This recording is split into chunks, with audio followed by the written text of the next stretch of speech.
Good morning students.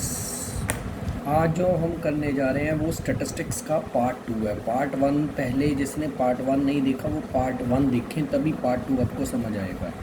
अच्छा, इसमें क्या है, पहला हमारा टॉपिक है ट्राइंगल लॉ ऑफ फोर्सेस। ये क्या है, कहता है अगर तीन फोर्सेस, जैसे ये तीन फोर्सेस है पी क्यू आर, ये एक पॉइंट पे लग रही हैं, ये इक्विलिब्रियम में है। इक्विलिब्रियम मीन्स अगर यहाँ पे कोई बॉडी है, इस पे तीन फोर्सेस लग रही हैं, ये तीनों इक्विलिब्रियम में है, तो बॉडी हिलेगी नहीं, वहीं पे रहेगी। That is called equilibrium. ठीक है, ये इक्विलिब्रियम स्टैटिक्स में सभी जगह यूज़ होगा। इक्विलिब्रियम मीन्स बॉडी अभी खड़ी है, अभी चल नहीं रही, कि इस पे तीनों फोर्सेस का नेट इफेक्ट ज़ीरो है। अगर ये तीनों फोर्सेस इक्विलिब्रियम में है तो ट्राइंगल लॉ क्या कहता है, इन तीनों फोर्सेस को मैं एक ट्राइंगल पे बना सकता हूँ। कैसे बनाया, पहले देखिए मैंने पी फोर्स बना ली, इधर को पी इधर को है, ठीक है जी। फिर जहाँ पे पी ख़त्म हुई, क्यू ऊपर को है ऐसे, यहाँ पे मैंने क्यू दिखा दिया। फिर आर इधर है, तो यहाँ से यहाँ तक मैंने सेम डायरेक्शन में आर दिखा दी। ये देखो, ये एक ट्राइंगल बन गया रिप्रेजेंटिंग जो थ्री साइड्स है, वो थ्री फोर्सेस है टेकन इन ऑर्डर। एक ऑर्डर में है ना, यहाँ से पहले यहाँ तक गया, फिर यहाँ से यहाँ तक गया, फिर यहाँ से यहाँ तक गया। क्लियर है, मतलब कि अगर तीन फोर्सेस इक्विलिब्रियम में है तो वो three sides of the triangle represent कर सकती है। अगर three sides of the triangle है, टेकन इन ऑर्डर है, तो वो फोर्सेस, तीनों फोर्सेस क्या होगी, इक्विलिब्रियम होगी। देयरफॉर इक्विलिब्रियम की पहली कंडीशन हो गई, अगर तीन फोर्सेस इक्विलिब्रियम में हैं तो उसको एक ट्राइंगल की थ्री साइड्स बना सकते हैं टेकन इन ऑर्डर। अगर वो ट्राइंगल है, तीनों फोर्सेस एक ऑर्डर में हैं, then these forces must be in equilibrium. ये कंडीशन याद रखनी है। कभी कभी आपको सीधा कह देता है कि ये इक्विलिब्रियम में है, अगर ये तीनों एक ही डायरेक्शन में है तो ये पक्का है पहली फोर्स प्लस दूसरी फोर्स प्लस तीसरी फोर्स, इनका टोटल पक्का ज़ीरो होगा। That is their resultant is always zero. ठीक है, क्लियर है जी। दूसरा लैम्डा म्यू थ्योरम, ये स्टेटमेंट ही याद रखनी है, ये यूज़ कहीं नहीं होती। अगर ये बॉडी है, इस पर दो फोर्सेस लग रही हों, एक लैम्डा कोई भी कांस्टेंट है, स्केलर 2 हो सकता है, कि ये एक फोर्स इस डायरेक्शन पे लग रही हो, ओ ए डिनोट करता है इस डायरेक्शन में। मान लीजिए यहाँ से यहाँ तक फोर्स लग रही है 2 ओ ए वेक्टर, यहाँ से यहाँ तक लग रही है 3 ओ बी वेक्टर, यहाँ से यहाँ तक मान लीजिए 2 ओ ए वेक्टर है, ये है 3 ओ बी वेक्टर। तो इन दोनों का रिजल्टेंट सेंट कहीं मिडल में होगा, कहीं पे भी होगा इसके, वो होगा इन दोनों का टोटल 2 जो कांस्टेंट है उसके आगे, जैसे यहाँ पे लैम्डा है या म्यू, लैम्डा प्लस म्यू का टोटल इनटू ओ सी वेक्टर। ओ सी पॉइंट क्या है, जो ए बी पॉइंट को ज्वाइन करता है, उस पे आएगा। ये सी पॉइंट क्या होगा, इन दोनों को, ये पूरी लाइन को कितने रेशो में, यहाँ पे अगर लैम्डा है तो लैम्डा इधर आएगा, म्यू इधर आएगा, that is a mu ratio lambda में डिवाइड करेगा। मीन्स यहाँ पे अगर 2 है, यहाँ पे 3 है, तो इसका रिजल्टेंट क्या होगा, 2 + 3 5 O C vector, where this C point divides this line in किस रेशो में, ये इधर लिखना है 3:2 में डिवाइड करेगा। क्लियर है जी, लैम्डा म्यू थ्योरम। बस स्टेटमेंट याद रखनी है, कभी कभी स्टेटमेंट सीधी आ जाती होती है इसकी। ठीक है जी, चले आगे। और लेम्बिस थ्योरम, ये थ्योरम बहुत काम की है जी। अगर थ्री फोर्सेस इक्विलिब्रियम में हैं, ठीक है जी, पहले कंडीशन थी अगर इक्विलिब्रियम में है तो उसमें ट्राइंगल लॉ होल्ड होगा, वो तो बहुत मुश्किल है चेक करना। सेकंड तरीका है, अगर फोर्सेस इक्विलिब्रियम में है, जैसे ये तीन फोर्सेस इक्विलिब्रियम में हैं, देन फर्स्ट फोर्स, जैसे first force P over sine of उसके सामने वाला एंगल, पी फोर्स उसके सामने वाला sine of alpha, as it is Q upon sine of beta, as it is third force R upon sine of gamma. Means ये result true होगा। ये result हम कभी भी दो फोर्सेस गिवन हो तो तीसरी फोर्स हम निकाल सकते हैं। क्लियर है, अगर दो फोर्सेस गिवन है, अगर तीसरी फोर्स निकालनी है, then by using this result Lami's theorem से निकाल सकते हैं। मान लीजिए अगर पी फोर्स गिवन है, क्यू फोर्स गिवन है, आर नहीं पता, ये तीनों एंगल पता है, तो बस सिंपल फार्मूला लगाना है, पी अपॉन साइन ओवर उसके सामने वाला angle, Q upon sine of उसके सामने वाला angle, R upon sine of उसके सामने वाला एंगल। ठीक है, मतलब कि P upon sine of the angle between other two forces, Q upon second force over sine of the angle between other two forces, R upon sine of the angle between other two forces. Forces, मतलब कि ये result true होता है लेब्निज़ theorem में। ये बहुत जगह use होगा जब भी फोर्सेस इक्विलिब्रियम में होगी, दो फोर्सेस पता होंगी और तीसरी फोर्स निकालनी होगी या एंगल निकालना होगा, तो ये फार्मूला यूज़ करेंगे। मैं नेक्स्ट लेक्चर में इसके क्वेश्चन निकाल के दिखाऊंगा आपको। ठीक है जी, क्लियर है। आगे आती है लाइक पैरेलल फोर्सेस होती है, एक अनलाइक पैरेलल फोर्सेस होते हैं। लाइक मतलब अगर दोनों की डायरेक्शन सेम है, जैसे ये दो फोर्सेस हैं, एक पी फोर्स है एक क्यू फोर्स है, ये पैरेलल है, ठीक है, एक पी फोर्स है एक क्यू फोर्स है, तो इन दोनों का रिजल्टेंट लाइक मतलब दोनों सेम डायरेक्शन में है, एंड लाइक पैरेलल है, तो इन दोनों का रिजल्टेंट क्या होगा, वो भी उसी डायरेक्शन में होगा, वो इन दोनों का टोटल होगा। पहले तो मान लीजिए अगर ये 2 यूनिट है फोर्स, ये 3 यूनिट फोर्स है, तो इन दोनों का रिजल्टेंट क्या होगा, 2 + 3 5 यूनिट होगा। एंड ये किस पॉइंट पे ये इंटरनली होगा, ये रिजल्टेंट इन दोनों के बीच में ही होगा कहीं पे। ये किस रेशो में डिवाइड करेगा, उल्टा, ये इधर लिखना मतलब कि ये 3:2 में डिवाइड करेगा। ये लाइन को किस पॉइंट पे कट करेगा, दैट इज़ 3:2 पे कट करेगा। ठीक है जी। एंड ये भी याद रखना है, जो ये रिजल्टेंट होता है वो जो बड़ी फोर्स है उसके पास होता है। जहाँ पे जैसे यहाँ पे 2 है, ये 3 है, तो रिजल्टेंट इस बड़ी फोर्स के क्लोज होगा। ठीक है, इधर कहीं पे होगा। अगर यहाँ पे 5 है, यहाँ पे 3 है, तो रिजल्टेंट इसके पास होगा। ठीक है, ये तो है लाइक पैरेलल फोर्सेस। एक होती है अनलाइक, एक फोर्स ऊपर हो दूसरी नीचे, दोनों पैरेलल ना हो बट एक की डायरेक्शन अपोजिट हो। मान लीजिए ये फोर्स बड़ी है, ये फोर्स छोटी है, तो इन दोनों का रिजल्टेंट क्या होगा, वो डिफरेंस होगा, P - Q। जो फोर्स बड़ी है वो पहले लिखनी है। अगर ये मान लीजिए 10 यूनिट है, ये 3 यूनिट है, तो इन दोनों का रिजल्टेंट क्या होगा, दोनों का डिफरेंस दैट इज़ 7 यूनिट। वो किसके पास होगा, जो बड़ी फोर्स है, बड़ी फोर्स ये है, इसके पास होगा। वो किस रेशो में डिवाइड करेगा, वही सेम Q रेशो भी 3:7 एक्सटर्नली बाहर होगा, वो पक्का। ठीक है जी। दूसरा जो उसमें वो अंदर होता है पॉइंट, इसमें वो पैरेलल फोर्सेस का ये कंसेप्ट याद रखनी है। अगर दो फोर्सेस हों पैरेलल, लाइक पैरेलल हो, उन दोनों का रिजल्टेंट क्या होता है, उन दोनों का टोटल, वो किस रेशो में डिवाइड करता है, Q/P में। ठीक है जी। अगर वो अनलाइक है तो रिजल्टेंट क्या होगा, दोनों का डिफरेंस होगा, जो बड़ी फोर्स होगा उस तरफ होगा वो रिजल्टेंट, एंड वो भी Q/P में डिवाइड करेगा। क्लियर है जी। एंड जो फोर्स बड़ी होगी उसके पास होगा हमेशा रिजल्टेंट। तीसरा, इसमें 3 रिजल्ट हैं पैरेलल फोर्सेस के। तीसरा रिजल्ट हमारा कहता है, अगर 3 फोर्सेस इक्विलिब्रियम में है।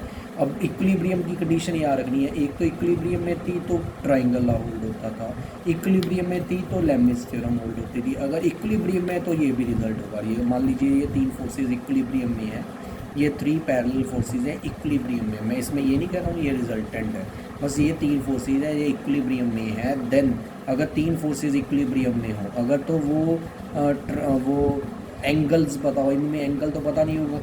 अगर तो एंगल पता हो तो लेब्निज़ थ्योरम से 2 फोर्सेस बताऊंगी तो तीसरी निकल सकती है, बट इसमें एंगल तो पता नहीं है। तो इसमें तरीका होता है, पहली force over distance between other 2 forces, जो बाकी 2 फोर्सेस उनके बीच में डिस्टेंस। दूसरी force distance between other 2 forces. तीसरी फोर्स डिस्टेंस बिटवीन अदर 2। इस फॉर्मूले से पक्का निकलेगा। अगर तो एंगल्स पता है तो लेब्निज़ थ्योरम लगाओ, अगर एंगल्स नहीं पता, वो गिवन है पैरेलल फोर्सेस है, तो इससे निकलेगा रिजल्ट PQR। ये इंपॉर्टेंट है, एंड लेब्निज़ थ्योरम, इन दोनों में से पक्का एक क्वेश्चन पेपर में मिलेगा ही मिलेगा। ठीक है जी। नेक्स्ट कुछ डेफिनेशंस है, ये सीधी आएगी डायरेक्ट। पहले तो मोमेंट ऑफ ए फोर्स, कहता ये फोर्स है, कहता ये पॉइंट के अराउंड इसकी मोमेंट निकालनी है। मोमेंट मीन्स इसका टर्निंग इफेक्ट क्या है, कितना, जैसे ये बॉडी है ऐसे, ठीक है जी, ये उसका फिक्स पॉइंट है, यहाँ पे फोर्स लगाई तो नेचुरली ये बॉडी यहाँ पे फिक्स है, यहाँ पे ऐसे मूव करवाएगी इसको, दैट इज़ इस बॉडी को टर्न करेगी, that is called movement. Movement means tendency of the force to turn the body. And movement वैसे ज्योमेट्रिकली रिप्रेजेंट करती है, जैसे ये फोर्स सिर्फ इतनी ही हो इन मैग्नीट्यूड में, तो मोमेंट फोर्स क्या रिप्रेजेंट करती है, दिस इज़ इक्वल टू, इसको अगर ये फिक्स पॉइंट से मिला दूँ, ये जो ट्राइंगल बना इसका ट्वाइस का area, moment is equal to twice of area of this triangle. ये बहुत रेयर पूछेगा। हाँ, मोमेंट का फॉर्मूला यूज़ आ जाता है कि ये मोमेंट निकालनी हो इस फोर्स की, तो मोमेंट का फॉर्मूला होता है फोर्स इनटू ओरिजिन, जो फिक्स पॉइंट है उससे इसका परपेंडिकुलर डिस्टेंस। ठीक है जी। अगर ये फोर्स एंटी क्लॉकवाइज घुमाए तो मोमेंट पॉजिटिव होती है, अगर क्लॉकवाइज घुमाए तो नेगेटिव होती है। मान लीजिए ये फिक्स पॉइंट है, अब फोर्स ऐसे घुमाएगी, देखिए ठीक है, इधर को बॉडी ऐसे लेके जाएगी, ऐसे अगर इधर लेकर जा रही है, ये तो फिक्स पॉइंट है, ऐसे फिक्स है यहाँ पे, ये इधर लेकर जा रही है तो मोमेंट आएगा आंसर पॉजिटिव एंटी क्लॉकवाइज। अगर ये इधर लेकर जा रही है तो इसका आंसर आएगा नेगेटिव। ये देखिए मैंने अगले में रिप्रेजेंट किया है पॉजिटिव एंड नेगेटिव मोमेंट क्या होती है, ये याद रखनी है। मोमेंट जैसे ये फोर्स है, ये फिक्स पॉइंट इधर है, ये इधर लेकर जा रही है इसे, तो मोमेंट होगी पॉजिटिव। मोमेंट का फॉर्मूला क्या है, फोर्स इनटू परपेंडिकुलर डिस्टेंस, ये पॉजिटिव आंसर लिखना है। अगर ये जैसे देखिए ये फिक्स पॉइंट हुआ है, ये फोर्स ऐसे घुमाएगी, देखो ये क्लॉकवाइज है तो ये नेगेटिव आएगी, तो मोमेंट का फॉर्मूला होगा negative force into perpendicular distance ON। Clear है जी, समझ आ गया पॉजिटिव एंड नेगेटिव मोमेंट क्या होती है। चलो नेक्स्ट, व्रिंगनन थ्योरम क्या कहती है। व्रिंगनन थ्योरम कहती है, कहता कोई भी दो फोर्सेस हों, उसका एक रिजल्टेंट गिवन हो, तो पहले ये दो फोर्सेस का मोमेंट निकाल लो किसी भी पॉइंट पे। ओ पॉइंट ले लिया कोई, उस पे मोमेंट निकाल लो। जैसे ये हमने ये कह सकते हैं कि ये बॉडी है, इस पे एक फोर्स ये लग रही है P, एक फोर्स ये लग रही है Q, ये फिक्स पॉइंट है। कहता इन दोनों का मोमेंट निकालो अबाउट दिस पॉइंट, उनको टोटल करो, वो किसके इक्वल होगा, इन दोनों का रिजल्टेंट मान लीजिए ये है, तो मोमेंट इन दोनों के सम का मोमेंट इक्वल होगा moment of resultant about this point. ये लिखा है sum of moments of P and Q about O, this is equal to moment of resultant about O। ठीक है जी, तो ये नहीं दो फोर्सेज हो सकती है, तीन फोर्सेज हो तब भी वैलिड है। मान लीजिए 10 फोर्सेज है, उन सभी का मोमेंट अबाउट O निकाला, ये किसके इक्वल होगा, उन सभी 10 फोर्सेज के रिजल्टेंट का मोमेंट अबाउट O के इक्वल होगा, दैट इज कॉल्ड व्रिंगनन। क्लियर है जी।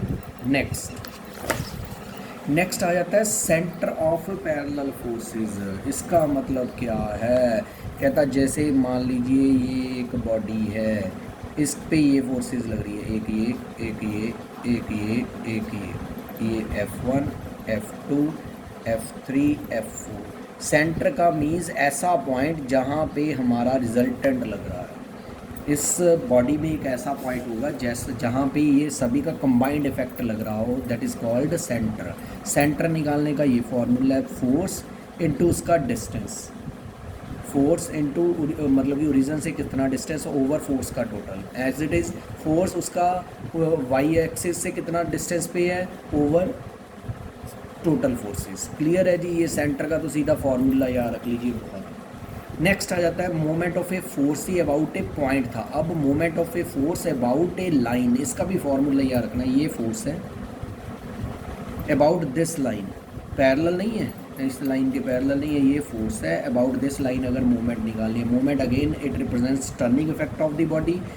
अब इसके मोमेंट अगर अबाउट लाइन निकालना हो तो फोर्स इनटू परपेंडिकुलर डिस्टेंस होता है। अब क्या करना है हमने, इसके लिए ये तरीका है, फोर्स पहले इस लाइन के पैरेलल लाइन ड्रॉ कर लीजिए, देखिए वो फोर्स उसके साथ कितना एंगल बना रही है, तो हमारा फॉर्मूला है मोमेंट का force into perpendicular distance into sign of this angle, जो ये पैरेलल लाइन फोर्स के साथ बना रही है, force into perpendicular distance into sine जो एंगल बना रही है विद पैरेलल लाइन के साथ, that is called moment of a force. Again it is positive it is anti clockwise, it is negative if it is clockwise. Clear है जी, that is called moment of a force. ठीक है, about a line. ठीक है, जब भी moment of a force about line निकालनी है, जिसके अबाउट लाइन निकालनी है उसके पैरेलल लाइन भी निकाल लो, वो देखिए एंगल कितना फोर्स के साथ बना रही है और इसका परपेंडिकुलर डिस्टेंस कितना है, दोनों पैरेलल लाइंस में कितना डिस्टेंस है। तो formula force into perpendicular distance into sign of the angle between parallel line and force. Clear है जी, चले आगे। चलो लास्ट है हमारा कपल। अब हमें ये गिवन हो कि दो फोर्सेस हैं, एक ऊपर लग रही है, अनलाइक पैरेलल फोर्सेस हैं, एक ऊपर लग रही है एक नीचे लग रही है, दोनों सेम फोर्सेस है। मान लीजिए ये 5 न्यूटन है, ये 5 न्यूटन है। ठीक है जी, तो इसका रिजल्टेंट क्या होगा, हमें पिछले कहा है अगर दोनों अनलाइक हो तो इनका रिजल्टेंट 5 - 5 0 होगा। तो बॉडी मूव नहीं करेगी, सिर्फ रोटेट करेगी इस केस में। ठीक है, जब कपल होता है तो दोनों फोर्सेस सेम होती है, तो उस केस में बॉडी मूव नहीं करती, रोटेट करती है। तो उस केस में मोमेंट ऑफ ए कपल निकालने का फॉर्मूला है आइदर फोर्स, जो मर्जी force, into arm of the couple, ये लेंथ ऑफ द आर्म जिस पे लगाइए ए बी, या ये कह सकते हैं product any force into perpendicular distance between these two forces के बीच में कितना डिस्टेंस है। अगेन अगर ये क्लॉकवाइज मूव हो रही है देन इट इज़ नेगेटिव, अगर एंटी क्लॉकवाइज आप देखिए ये ऐसे मूव होगा, ऐसे क्लॉकवाइज मूव हो रहा है तो नेगेटिव आएगा, अगर ये होता एंटी क्लॉकवाइज मूव हो रहा है तो इसके आगे पॉजिटिव आता। क्लियर है। अच्छा, लास्ट आती है एमएन थ्योरम। ये रिजल्ट याद रखना है, कभी ये ज्योमेट्री में यूज़ हो सकता है कि हमें ये ट्राइंगल गिवन हो, ये हमें एक मिडल हिस्सा गिवन हो, कुछ भी सी पॉइंट, ये अल्फा एंगल पता हो, ये बीटा पता हो, ये थीटा पता हो, और ये ए एंगल है हमारा, ये बी एंगल। अगर तो ये सामने वाले एंगल पता है और ये साइड्स पता है तो हमारा एमएन थ्योरम ये कहती है m plus N into cot of this is equal to m इसके सामने वाला cot alpha minus n cot beta. अगर ये दोनों की जगह ये दोनों पता है तो m plus N cot theta is equal to उल्टा ये n cot A minus m cot. ठीक है जी, क्लियर है, ठीक है, समझ आ गया बेटा। एमएन थ्योरम अगर रिजल्ट ही याद रखना है सिंपल, ये हम ज़्यादातर यूज़ नहीं होगा आपका, ये ज्योमेट्री में यूज़ हो सकता है कहीं पे। अच्छा, लास्ट ये रह जाता है अगर तीन फोर्सेस इक्विलिब्रियम में है, तो हमने एक तो कराया था कि अगर इक्विलिब्रियम में है तो वहाँ पे लेमिस थ्योरम लग सकती है, ट्रायंगल लॉ लग सकता है अगर बॉडी इक्विलिब्रियम में है, इवन वो थ्योरम अगर पैरेलल फोर्सेस वाली थ्योरम भी लग सकती है कि पहली force into distance over distance between other two forces, दूसरी force distance between other two forces, तीसरा अगर तीन बॉडीज फोर्सेस इक्विलिब्रियम में है तो उसका वो तीनों फोर्सेस क्या होगी, कोप्लेनर होंगी। मतलब कभी भी कोप्लेनर शो करना है तो ये शो कर दीजिए वो इक्विलिब्रियम में। क्लियर है जी। एक इक्विलिब्रियम में कब होगी, जब रिजल्टेंट ज़ीरो होगा। ठीक है जी, ये भी कंसेप्ट लगा सकते हैं। आई होप आपको ये स्टैटिस्टिक्स का इतना पोर्शन कर लीजिए, आपको बहुत है। अब नेक्स्ट लेक्चर में मैं इसके इम्पॉर्टेंट क्वेश्चंस कवर करूँगा जी। आई होप आपको ये पसंद आया होगा, अगर पसंद आए तो लाइक करो जी, सब्सक्राइब करो चैनल को, हो सके तो शेयर करो जी, जितना शेयर करोगे तभी हौसला बढ़ेगा जी हमारा भी, तभी नेक्स्ट लेक्चर बनेगा। ठीक है जी, चलो, okay, have a nice day.